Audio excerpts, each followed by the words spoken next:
नमो नमः दर्शकों, हम श्रीमद् भगवद गीता के 7वां अध्याय भगवत ज्ञान का श्रवण कर रहे हैं। श्लोक संख्या 28 तक श्रवण कर चुके हैं।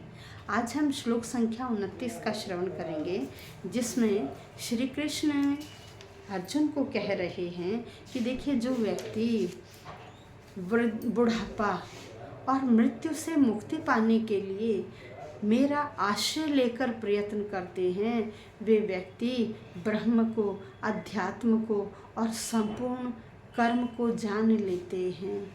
यहाँ पर श्री कृष्ण कहते हैं कि जो व्यक्ति मुक्ति पाने के लिए प्रयत्नशील रहते हैं, वही बुद्धिमान व्यक्ति मेरी शरण को ग्रहण करते हैं।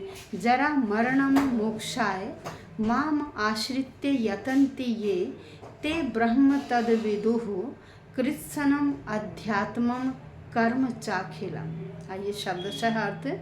जरा, जरा का मतलब होता है वृद्धा अवस्था, बुढ़ापा, बुढ़ापे से, मरण मृत्यु से और मोक्षाय मोक्ष के लिए।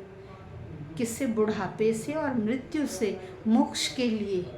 माम आश्रित्य, मुझको आश्रय लेकर, मेरा सहारा लेकर, मेरा आश्रय लेकर, ये यतन्ति, जो मेरी शरण में आते हैं, मेरा आश्रय बनकर जो मेरी शरण में आते हैं, प्रयत्न करते हैं, ते वे व्यक्ति ब्रह्मा को, वे व्यक्ति उस पर ब्रह्म को विदुः जानते हैं। कौन? जो बुढ़ापे और मृत्यु से मोक्ष के लिए प्रयत्न करते हैं। तो कहते वह वास्तव में ब्रह्मविदु, ब्रह्म को जानते हैं। कृत्सनम, सब कुछ, कृत्सनम सब कुछ, अध्यात्मम दिव्य, कर्मम कर्म और अखिलम इस संपूर्ण संसार को। तो शब्दशः अर्थ को अब देखिए अन्वय के अनुसार करते हैं। यहाँ कृष्ण कहते हैं जो व्यक्ति बुढ़ापे तथा मृत्यु से मुक्ति पाने के लिए हमेशा प्रयत्नशील रहते हैं, वे बुद्धिमान व्यक्ति मेरी शरण, मेरी भक्ति की शरण को ग्रहण करते हैं। वही वास्तव में ब्रह्म है, क्योंकि वे दिव्य कर्मों के विषय में पूरी तरह से जान जाते हैं। देखिए, हमारा जो भौतिक शरीर है, इस भौतिक शरीर को जन्म, मृत्यु, बुढ़ापा, रोग, यह सारी चीज़ें क्या करती? सताती हैं। लेकिन जो आध्यात्मिक शरीर है ना, उस शरीर से ये सारी चीज़ें परे हैं। ये चीज़ें उस आध्यात्मिक शरीर को नहीं सता पाती हैं, क्योंकि आध्यात्मिक शरीर में न जन्म है, न मृत्यु है, न रोग है। इसीलिए क्या है? वह आध्यात्मिक शरीर है। आध्यात्मिक शरीर वाला व्यक्ति भगवान का भक्त बन जाता, भगवान का पार्षद बन जाता है। क्यों? क्योंकि वह नित्य भक्ति करता है और वह इस सांसारिक मोह माया से मुक्त हो जाता है।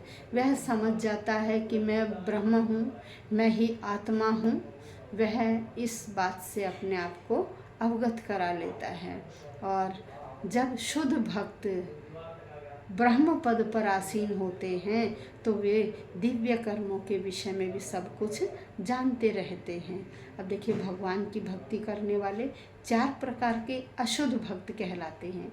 एक तो वो जो भगवत कृपा से क्या करते हैं? कृष्ण भावना भावित हो जाते हैं। कृष्ण भावना भावित, सांसारिक मोह माया से दूर चले जाते हैं, निष्काम भाव से कर्म करते हैं, तो वह परमेश्वर की संगति का भी लाभ उठा पाते हैं। और एक होता है अल्पज्ञानी व्यक्ति। अल्पज्ञानी व्यक्ति भगवान के न तो ब्रह्म धाम को प्राप्त कर पाता है, न गोलोक को प्राप्त कर पाता है, क्योंकि गोलोक भी क्या है? मोक्ष का लोक है। न वो गोलोक को प्राप्त हो पाता है, न वो वृंदावन को प्राप्त हो जाता है। तो जो सांसारिक व्यक्ति है, जो क्या है? अल्पज्ञानी है, वह भगवान के इन लोकों को प्राप्त नहीं कर पाता। और जो व्यक्ति कृष्ण भावना भावित है, भगवान की भक्ति करता है, वही व्यक्ति इन लोकों तक पहुंच पाते हैं। वही वास्तव में ब्रह्म कहलाने के अधिकारी हैं। वही व्यक्ति सचमुच कृष्ण धाम पहुंचने के लिए प्रयत्न करते रहते हैं और इस भव बंधन से मुक्ति पाने के लिए वह भगवान का निरंतर ध्यान करते रहते हैं। ऐसे व्यक्ति ही कृष्ण भावना भावित कहलाते हैं। वही परम धाम, वही मोक्ष धाम, वही गोलोक धाम और वही वृंदावन धाम, ये जो भगवान के धाम हैं वह इन धामों को प्राप्त करते हैं। तो आशा करती हूँ कि आज इन 4 धामों के बारे में आप समझ गए होंगे कि यही भगवान के मोक्ष धाम हैं। तो प्रतिदिन भगवत गीता के एक श्लोक का ज्ञान आपको दिया जाता है।